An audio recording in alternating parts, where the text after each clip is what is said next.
नमस्ते बच्चों, कैसे हैं आप? तो चलिए शुरू करते हैं आज की कक्षा। आज की कक्षा में हम लोग कक्षा 9 का हिंदी का दूसरा बुक देखेंगे, पद्य वाला देखेंगे, पद्य भाग देखेंगे, दूसरा भाग यानी कि पद देखते हैं। पद पढ़ेंगे, उसमें से सबसे पहले लेखक का पद पढ़ेंगे, लेखक का परिचय पढ़ेंगे, फिर उसके पद को पढ़ के उसका अर्थ समझेंगे। उसके बाद हम लोग शब्दार्थ लिखेंगे और अंत में प्रश्न उत्तर को भी देखेंगे। तो आज दूसरा अध्याय है मंझन के पद। ये कक्षा 9 के लिए है, बिहार बोर्ड कक्षा 9 हिंदी। तो चलिए शुरू करते हैं।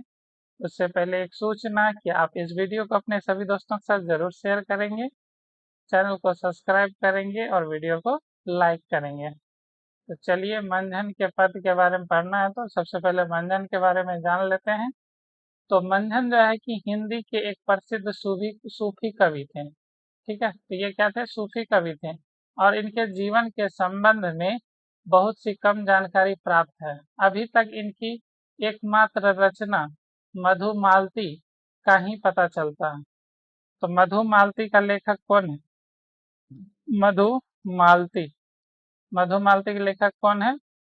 तो मंझन है। कौन है? मंझन है। और उसी से यहाँ पे लिया गया है पद। ठीक है, यह कहना कठिन है कि इनकी कोई अन्य रचना है या नहीं। मधुमालती में मंझन ने अपने संबंध में थोड़ा बहुत संकेत दिया है या किया है। और मधुमालती की रचना सन 1545 ईस्वी में हुई। और इससे इतना अनुमान लगाया जा सकता है कि ईस्वी सन की 16वीं शताब्दी के मध्य में वे वर्तमान थे। मंझन के काल आदि को लेकर विद्वानों में काफी मतभेद रहा है और उनके धर्म, उनके निवास स्थान आदि के संबंध में नाना प्रकार के मत उपस्थित किए गए। नाना प्रकार के मतलब अलग अलग प्रकार से, यानी कि इनका कोई पूर्ण रूपेण मतलब प्रमाणिक काल नहीं। इनके निवास स्थान के संबंध में दो प्रकार के मत प्रकट किए। मधुमालती की एक पंक्ति गढ़ अनूप बस नर नग्र चंडाडी कलयुग जो श्रीलंका जो गाढ़ी के आधार पर मंझन का निवास स्थान का अनुमान लगाया गया है। और परशुराम चतुर्वेदी ने अनुमान किया है कि अनूपगढ़ मंझन का निवास स्थान रहा होगा या ढी से अंत होने वाला नगर। किंतु डॉक्टर शिव गोपाल मिश्र इससे सहमत नहीं है और उनके अनुसार चरनाडी मधुमालती काव्य के नायक मनोहर के पिता सूरजभान की राजधानी थी। अन्य साक्ष्यों के आधार पर चतुर्वेदी जी का भी मत यही जान पड़ता है। ऐसा प्रतीत होता है कि जैसे मंझन अपना निवास स्थान छोड़ दूसरी जगह रहने लगे थे और मधुमालती ने अपने संबंध में कहा है, तब वह भव दोसर भाषा तब हम भव दोसर भाषा जबरे पित छोड़ा कविलासा।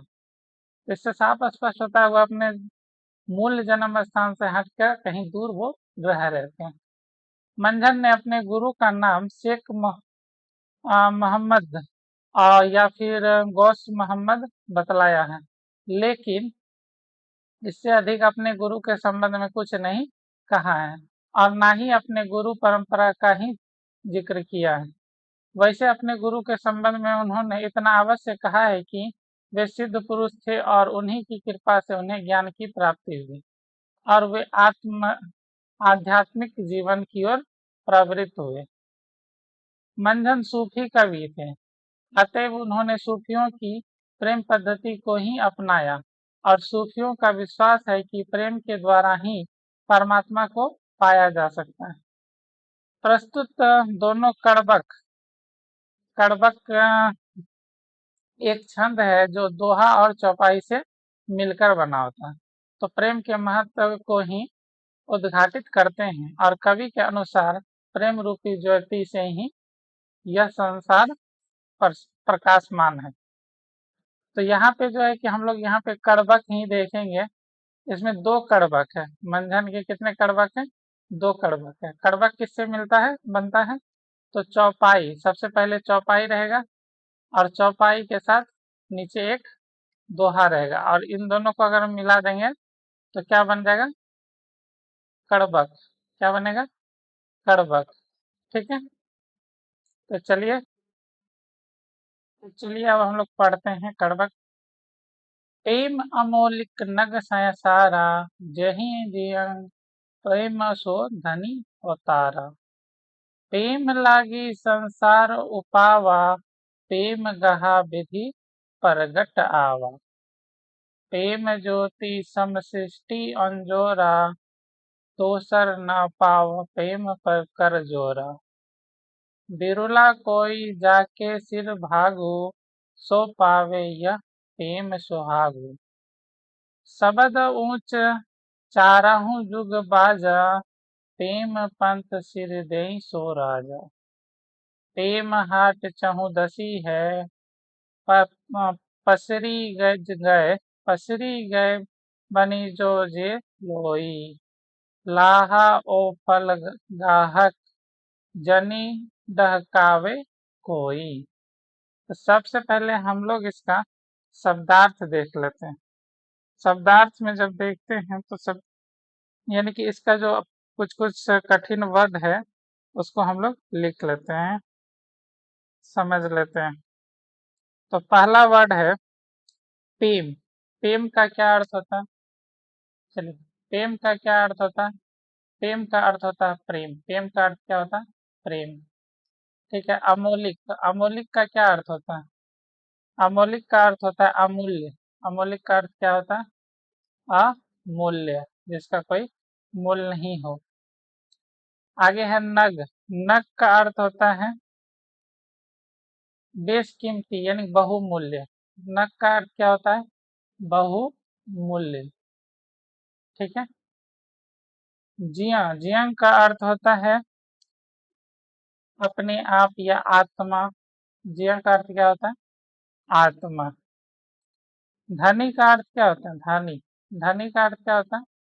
धनी का अर्थ होता है धन्य। ठीक है। अवतारा, अवतारा का अर्थ क्या होता है? तो अवतारा का अर्थ होता है प्रकट करना। अवतारा का अर्थ क्या होता है? प्रकट करना। ठीक है। उपावा, उपावा का क्या अर्थ होता है? तो उपावा का अर्थ होता है समक्ष लाना। जैसे अवतारा है वैसे ही अवतारा का जैसे अवतार लेना, प्रकट करना, उसी तरह से उपावा का भी होता है क्या चीज? प्रकट करना। चलिए आगे देखते हैं। इसके बाद है हमारा वर्ड है ज्योति। ज्योति का क्या होता है? तो ज्योति का ज्योति ही होता है दीपक की ज्योति जो होती है।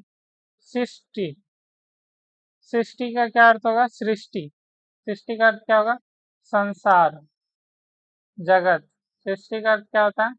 संसार या जगत। इसके बाद है अंजारा। अंजारा का अर्थ क्या होता है? तो अंजारा का अर्थ होता है रोशनी। क्या होता है अंजारा का अर्थ? रोशनी होता है या फिर प्रकाश होता है। ठीक है।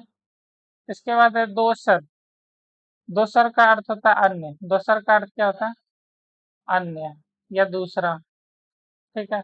पाव, पाव का क्या अर्थ होता है? पाव का अर्थ होता है पाना। ठीक है। इसके बाद है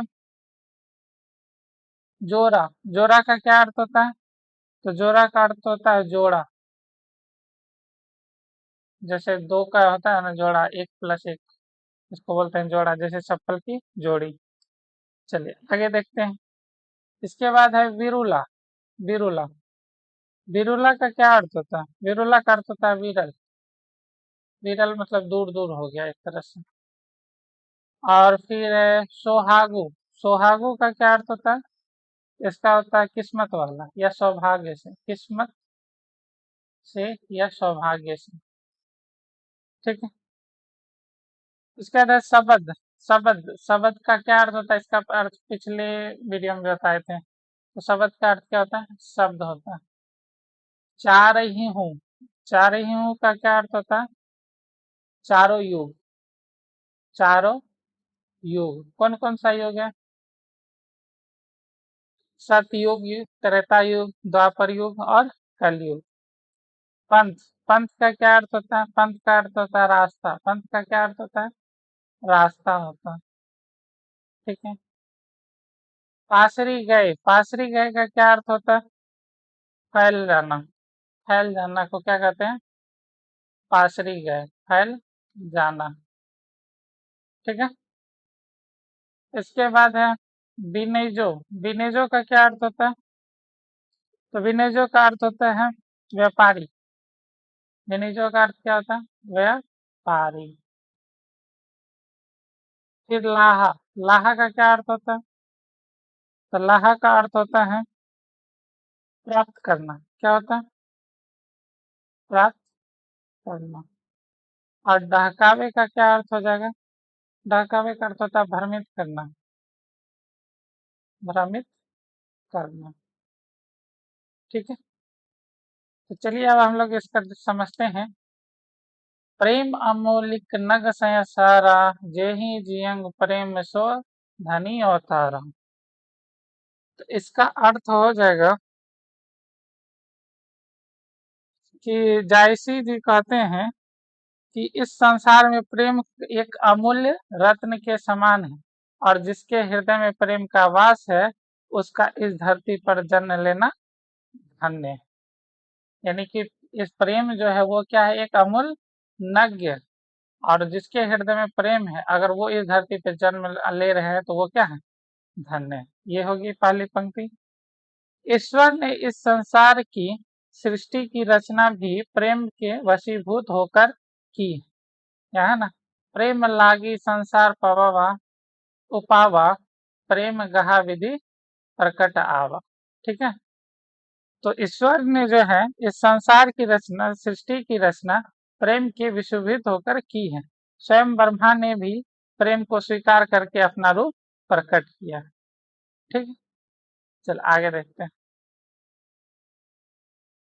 प्रेम ज्योति सम सृष्टि औजारा, दोसर न पाव प्रेम कर जोरा। इसका अर्थ हो जाएगा प्रेम की दिव्य ज्योति से ही यह सृष्टि जो है पूरी तरह क्या प्रकाशमान है, प्रकाशित है, और संसार की कोई भी अन्य वस्तु जो है प्रेम की समानता नहीं कर सकता है। आगे है बिरुला कोई जाके सिर भागु, सो पावे यह प्रेम सुहागु। संसार का यह प्रेम रूपी सौभाग्य किसी विरले यानी कि भागशाली को ही मिलता है, और चारों युग में यह ऊंचे स्वरों में घोषित किया गया है कि इस संसार में प्रेम के मार्ग पर अपना शीश न्यौछावर कर देता है। आगे है शब्द ऊंचा चिरहू युग बाजा, यानी चारों युग में सभी जगह ये ऊंचे स्वर में कहा गया है कि प्रेम पथ पर सिर दे सो राजा, यानी कि जो प्रेम पथ पे अपना सिर कटा देता है उसी को संसार राजा घोषित कर देता है। चलिए अब जो दोहा है उसका अर्थ हम लोग देखते हैं। तो प्रेम हाट चहु दसी है, पसरी गए बनीजो जे लोई, लाहा ओ फल गाहक जनी डहकावे कोई। तो ये जो दो लाइन देख रहे हैं, अंतिम दो पंक्ति, ये एक दोहा है, और यहाँ से जो यहाँ तक देख रहे हैं इसको हम लोग क्या बोलेंगे? चौपाई। इसको क्या बोलेंगे? चौपाई। और इसको क्या बोलेंगे? दोहा। ठीक है। दोहा। और चौपाई प्लस दोहा, ये यानी कि इन दोनों को अगर हम लोग मिला देते हैं तो इसी को क्या बोलते हैं? कड़बक। इसी को क्या बोलते हैं? कड़बक। यानी कि ये पूरा यहाँ से यहाँ तक को क्या बोलेंगे? कड़बक। तो चलिए अब दोहा का मतलब भी समझ लेते हैं। तो दोहा का अर्थ हो जाएगा प्रेम का बाजार चारों दिशों में फैला हुआ है। हाट मतलब क्या होता है? बाजार। हाट मतलब क्या होता है? बाजार। और दिशी मतलब दिशा। दिशा। तो प्रेम का बाजार चारों दिशा में फैला हुआ है, और जिसे भी व्यापार करना हो वह यहाँ आकर कर सकता है, लेकिन इस बाजार का ग्राहक सावधान रहे, उसे सांसारिक भ्रम या धोखा न ठग पाए, क्योंकि यहाँ का लाभ और हानि अत्यंत दुर्लभ। चलिए अब हम लोग आगे बढ़ते हैं, दूसरा कारक को देखते हैं। दूसरा कारक है, अमर न होत कोई जग हारे, मरी जो मरे ते ही मीचू न मारे। टेम के आगी सही जेहि आचा, सो जग जन्मी काल सेउ बाचा। टेम सरनी जेहि आपू उबारा, सो न मरे काहू कर मारा। एक बार जो मरी जीवो पावे, काल बहुरी तेहि नियर न आवे। मृत्यु न फल अमृत होई गया, निहचे अमर ताही के कन्या। जो ज्यों जानहि काल भौ, तेम शरण करी नेम। फिरे देहु जग काल भौ, शरण काल जग तेम। तो चलिए इस पे हम लोग कुछ कुछ कठिन शब्द को देख लेते हैं। जैसे तेही, तेही का क्या अर्थ होता है? तो तेही का अर्थ होता है उसको। तेही का अर्थ क्या होता है? तेही का अर्थ होता है उसको, ठीक है। उसके बाद है मीचू। मीचू का अर्थ क्या होता है? तो मीचू का अर्थ होता है मृत्यु। मीचू का अर्थ क्या होता है? मृत्यु। आचा, आचा का अर्थ होता है ताप या आँच। क्या होता है? ताप या आँच। और बाचा, बाचा का क्या अर्थ होता है? बाचा का अर्थ होता है बांटना। क्या होता है? बांटना। इसके बाद है सरणी। तो सरणी का अर्थ हो जाएगा सीढ़ी या सोपान। सरणी का अर्थ क्या होता है? सीढ़ी हो जाती है, ठीक है। और आपू, आपू का क्या अर्थ होता है? आपू का अर्थ होता है स्वयं, यानी कि अपने आप। इसके बाद है बहुरी। बहुरी, बहुरी का अर्थ होता है पुनः। बहुरी का अर्थ होता है क्या चीज? पुनः या दोबारा, ठीक है, पुनः या दोबारा। और फिर उसके बाद है नियर। नियर, नियर मतलब नजदीक, नजदीक, ठीक है। उसके बाद है निहचे। निहर के बाद क्या है? निहचे। निहचे मतलब निश्चित, निश्चित। निहचे मतलब निश्चित। उसके बाद है नेम। नेम मतलब होता है नियम। नेम का अर्थ क्या होता है? नियम। फिरे, फिरे का क्या अर्थ होता है? तो घूमना फिरना चलना। फिरे का अर्थ क्या होता है? चलना, ठीक है। उसके बाद है दूहू। दूहू का अर्थ क्या होता है? दोनों। दूहू का अर्थ क्या होता है? दोनों। इसके बाद है भाव। भाव का अर्थ क्या होता है? संसार, ठीक है। चलिए अब हम लोग इसका अर्थ देखते हैं। सबसे पहले चौपाई का अर्थ देखते हैं। तो चौपाई का अर्थ हो जाएगा, पहला है लाइन, अमर न होत कोई जग हारे, अमर न होत कोई जग हारे, मरी जो मरे तेहि मीचू न मारे। अर्थात इस संसार में जन्म लेने वाला कोई भी जीव अमर नहीं होता और उसकी मृत्यु निश्चित है। लेकिन जो व्यक्ति जीते जी अपनी वस्तुओं और अहंकार को मार देता है, उसे मृत्यु नहीं मार सकती। यानी संसार में अमर, अमर मतलब जो कभी ना मरता, और जग मतलब क्या हो गया? संसार, ठीक है। इस संसार में ऐसा कोई नहीं है जो कभी नहीं हार मरता है। लेकिन अगर वो जीते जी अपना, ठीक है, अहंकार को दान कर दे, अहंकार को मतलब समाप्त कर दे, ठीक है, वासनाओं को समाप्त कर दे, तो उसे फिर मृत्यु भी नहीं मार सकती। चलिए अगली पंक्ति देखते हैं। प्रेम आगे सही जेई आचा, सो जग जन्मी काल सेउ बाचा। यानी जिसने प्रेम की अग्नि की तपन को सह लिया, वह इस संसार में जन्म लेकर काल के बंधन से मुक्त हो गया, ठीक है। यहाँ है ना प्रेम, प्रेम का अर्थ क्या होता है? प्रेम। और आगे का अर्थ क्या होता है? अग्नि। और जेई मतलब जो, जन्मी मतलब जन्म लेना। ठीक है, चलिए अगला देखते हैं। अगला है प्रेम सरनी जेई आपू उबारा, सो न मरे काहू कर मारा। तो इसका अर्थ हो गया जिसने स्वयं की शरण में सौंप दिया है वह फिर किसी के द्वारा मारा ना जा सकता है।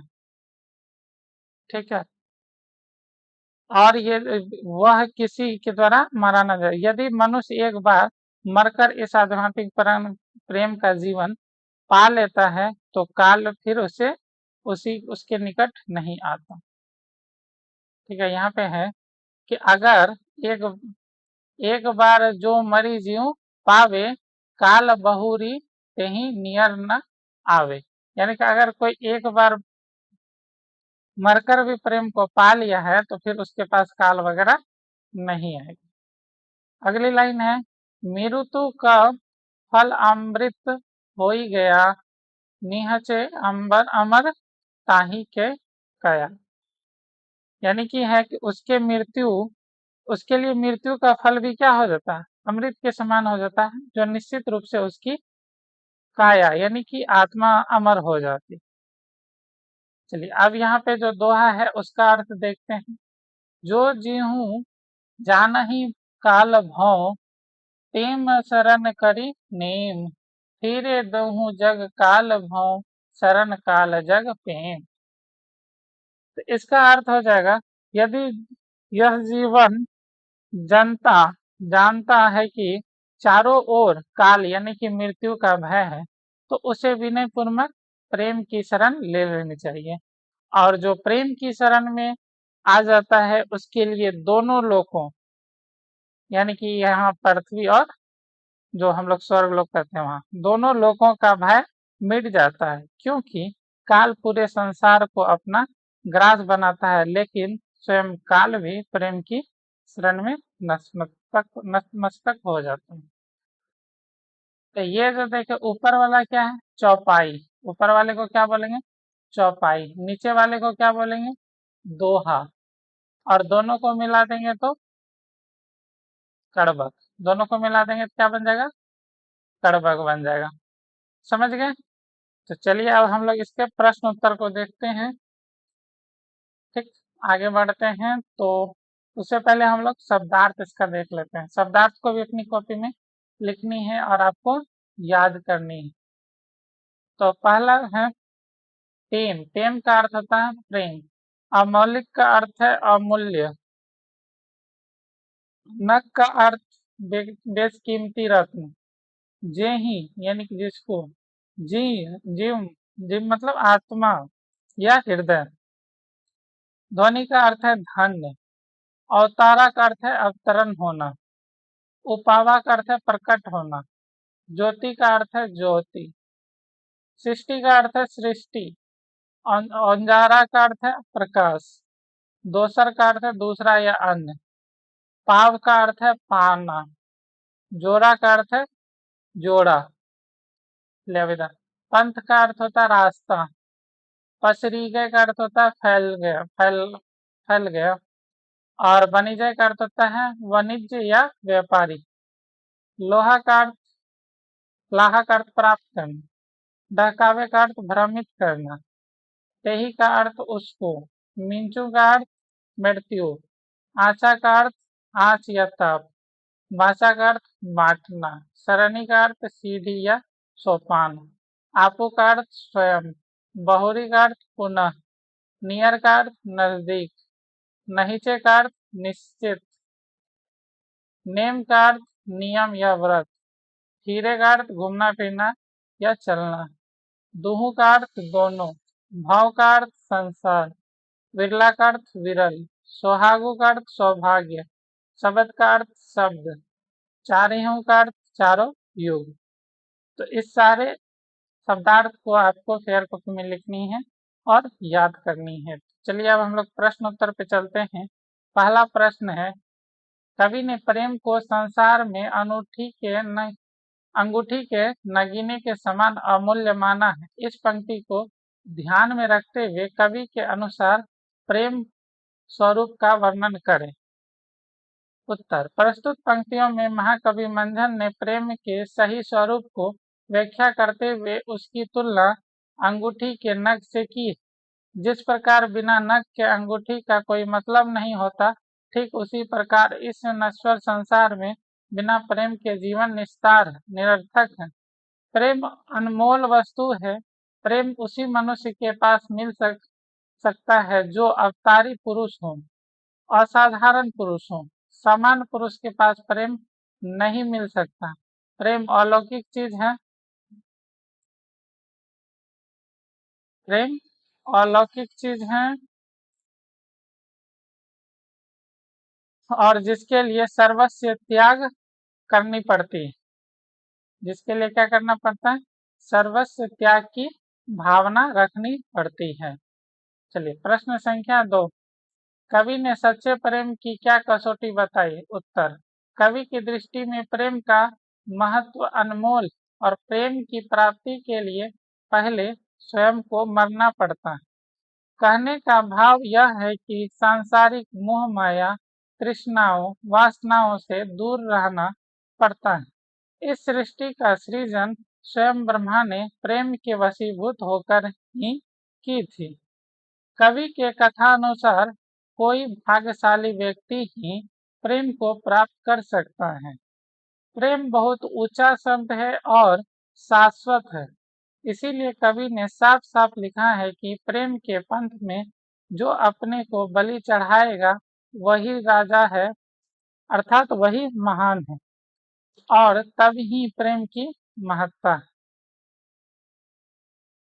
चलिए अब अगला प्रश्न देखते हैं। प्रश्न संख्या 3, प्रेम गाहा विधि प्रगट आवा से कवि ने मनुष्य की किस प्रवृत्ति की ओर संकेत किया है? उत्तर, उपरोक्त पंक्ति में महाकवि मंझन ने प्रेम की अमरता और उसकी महत्ता का वर्णन करते हुए मनुष्य के जीवन में व्याप्त अनेक वासनाओं तृष्णाओं की ओर ध्यान आकृष्ट किया है।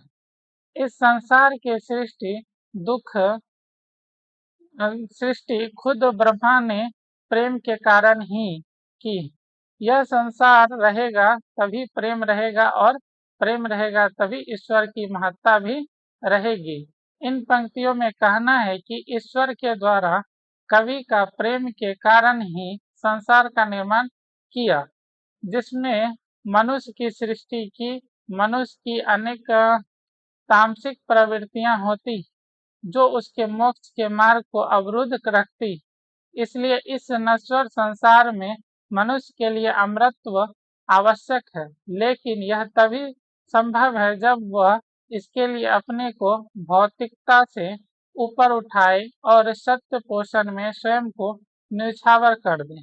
उसे सच्चे प्रेम की प्राप्ति स्वतः हो जाएगी। चलिए अगला प्रश्न देखते हैं। प्रश्न संख्या 4, आज मनुष्य ईश्वर को इधर उधर खोजता फिरता है, लेकिन कवि मंझन का मानना है कि जिस मनुष्य ने भी प्रेम को गहराई से जान लिया है, स्वयं ईश्वर वहां प्रकट हो जाते हैं। यह भाव किन पंक्तियों से व्यक्त होता है? उत्तर, प्रेम के आगी सही जेई आचा सो जग जन्मी काल स्यों बाचा।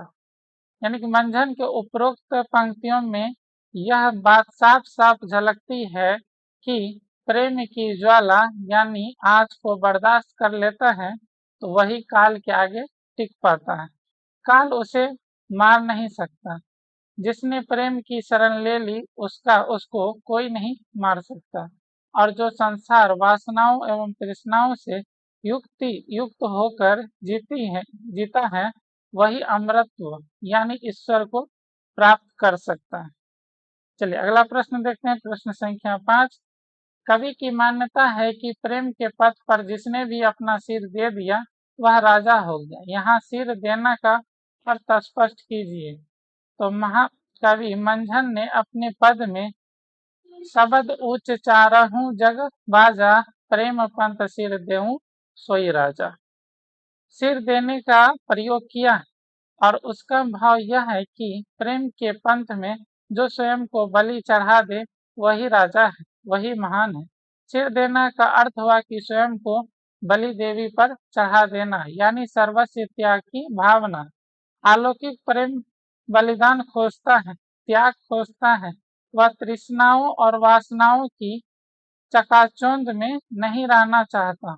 प्रेम जहाँ अलौकिक भाव तत्व से जुड़ा है, ईश्वर भक्ति में भी चाहे प्रेम प्राप्ति के एकनिष्ठ आवश्यक है। अपने सिर को बलि दे देने पर ही सच्चे प्रेम की प्राप्ति संभव है।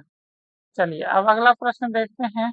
प्रश्न संख्या 6, प्रेम से व्यक्ति के जीवन पर क्या प्रभाव पड़ता है? तो पठित पदों के आधार पर तर्कपूर्ण उत्तर दीजिए। उत्तर, इस नश्वर संसार में प्रेम अंगूठी के नख के समान है। जिस प्रकार अंगूठी की महत्ता नख के कारण बढ़ जाती है, ठीक उसी प्रकार मनुष्य का जीवन भी प्रेम बिना निरर्थक है। प्रेम का व्यक्ति के जीवन पर अत्यधिक प्रभाव पड़ता है। इसके बिना यह जीवन निरर्थक और निस्तार लगता है। यह व्यक्ति के जीवन की ज्योति आभा है और जिसकी चमक से वह इस दुनिया में विशिष्ट स्थान पाता है। प्रेम के अलौकिक गुणों से संपन्न मनुष्य अवतारी पुरुष कहलाता है।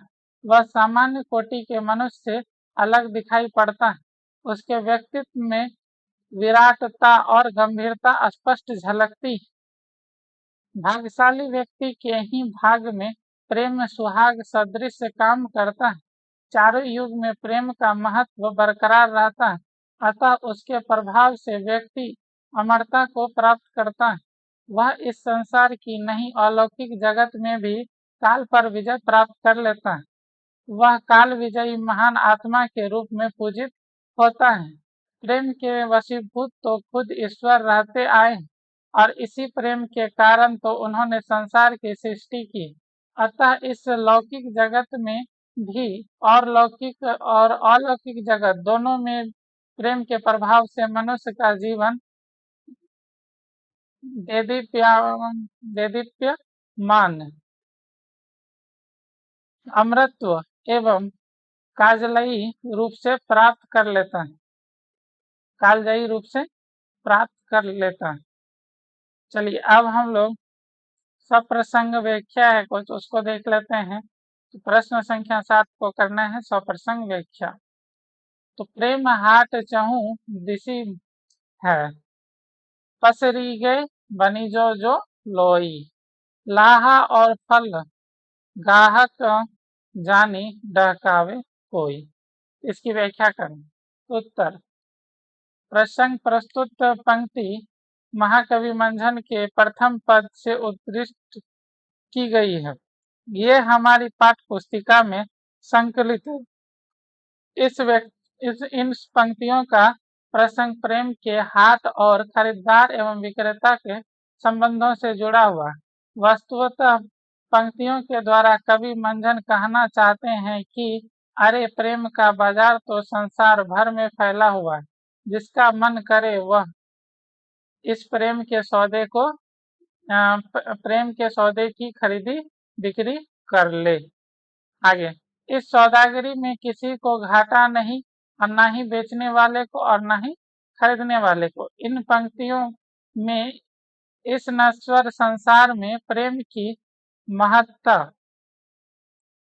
को कवि ने वर्णन किया और कवि का कहना है कि प्रेम अनमोल और बहुमूल्य है। वह अंगूठी में नग की तरह है।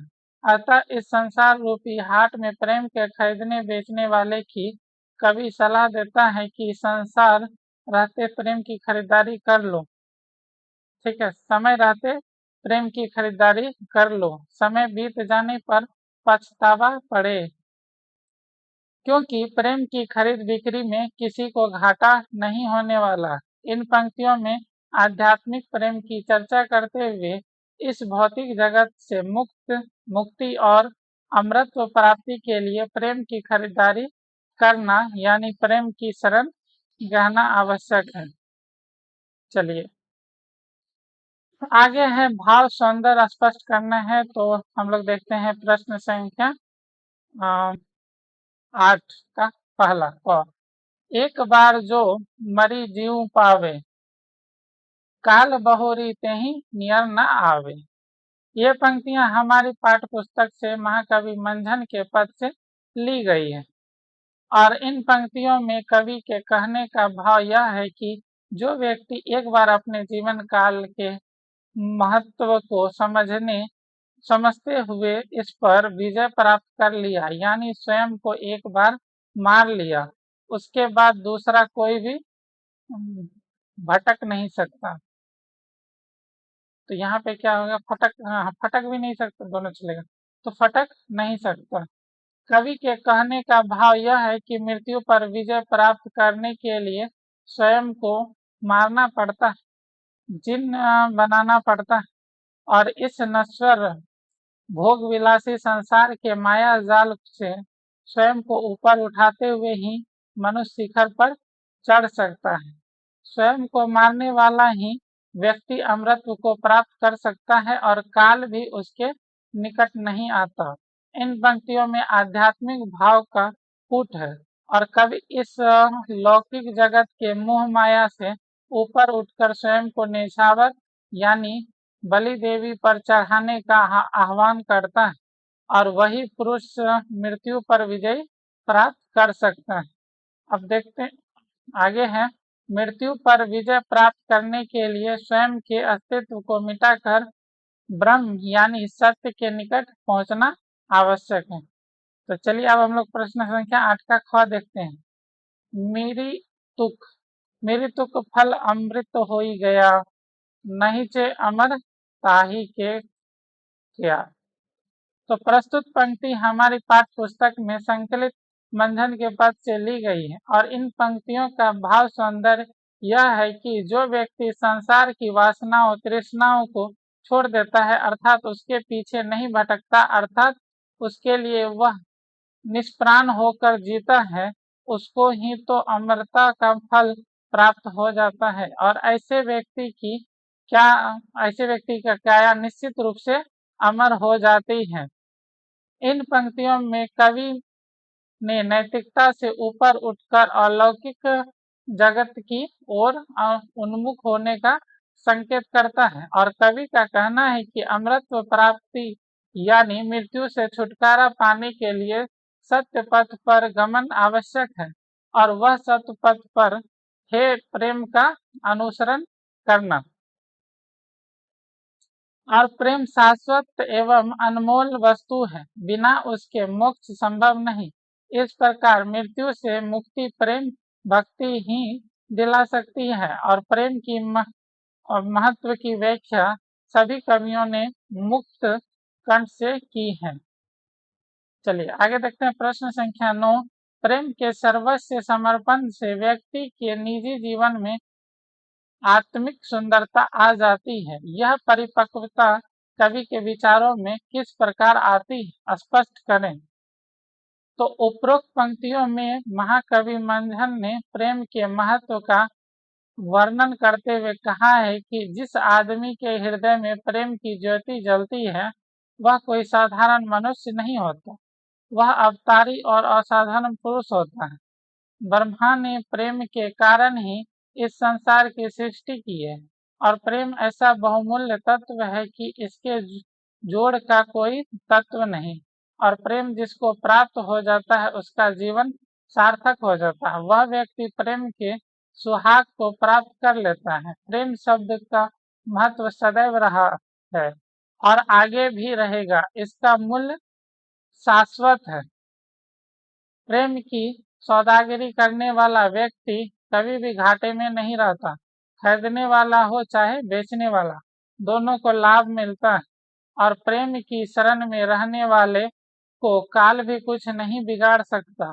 संसार में अनेक उदाहरण हैं जिन्होंने प्रेम की अलख जगाई, वे अमर हो गए, मृत्यु पर विजय प्राप्त कर लिए, सारा विश्व उन्हें नमन करता है। बुद्ध, महावीर, राम, कृष्ण इसी परंपरा में आते हैं। इस प्रकार प्रेम बिना इस संसार से मुक्ति संभव नहीं और प्रेम की शरण में नियम पूर्वक रहने वाला मनुष्य कालजयी बन जाता है, इतिहास पुरुष बन जाता है। प्रेम जो है कि मनुष्य के जीवन एवं व्यक्तित्व में निखार ला देता है, उसमें चमक पैदा कर देता है, उसकी आभा से ज्योति से सारी दुनिया दिशा ग्रहण करती है। इस प्रकार प्रेम का मानव जीवन में अनमोल महत्व है और इसके अभाव में जीवन की पूर्णता संभव नहीं है। चलिए प्रश्न संख्या 10 देखते हैं। प्रेम की शरण में आने पर जीव की क्या स्थिति होती है? तो उत्तर, महाकवि मंथन सूफी काव्य धारा के प्रमुख कवि थे और सूफी कवियों ने लौकिक जगत की क्रियाकलापों का अपने काव्य में जगह देते हुए प्रकारांतर से अलौकिक जगत की व्याख्या की।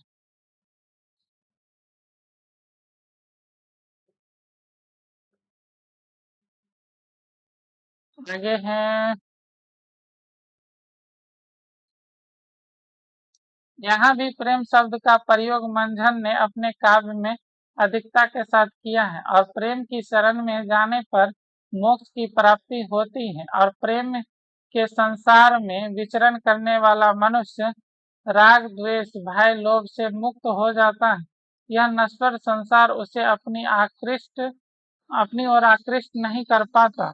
प्रेम की पीर की व्याख्या सूफी कवियों ने प्रमुखता से की है।